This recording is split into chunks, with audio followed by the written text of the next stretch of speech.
Hembankan ikan.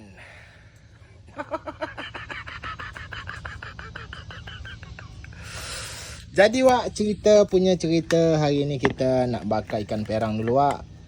Pas pula jumpa kawan kita tadi jual ikan perang Wak. Dah lama Wak tak makan ikan perang ni.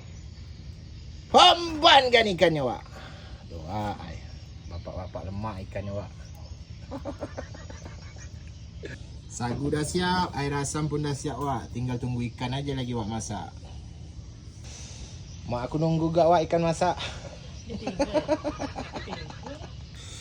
Hembankan garam. Kita buat air garam dulu Wak.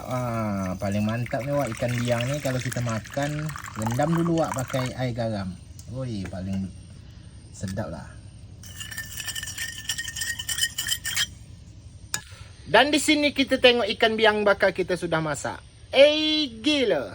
Menyala Wak ai.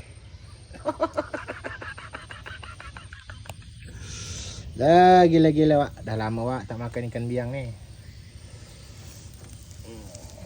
Hembankan ikannya Wak. Bismillah.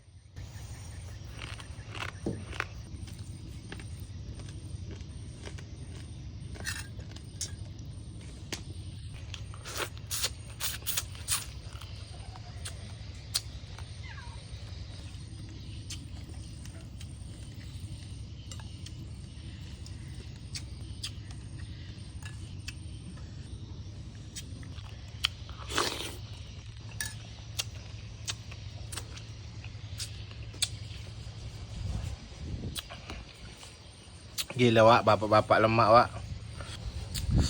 Tidak semua orang Wak bisa makan ikan biang ni Wak. Paling banyak tulang Wak, nak mesti hati-hati Wak.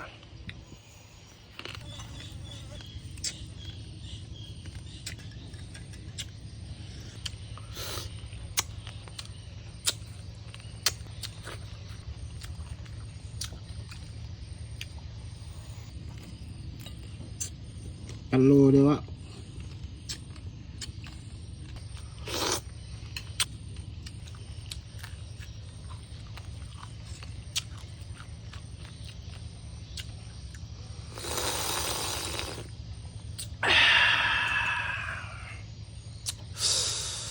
Gila Wak.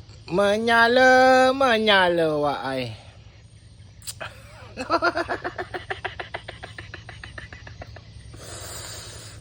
Bapak-bapak lemak Wak ikan biang ni. Rencana besok kita nak nonton bola Wak. Sungai Luar Wak ya.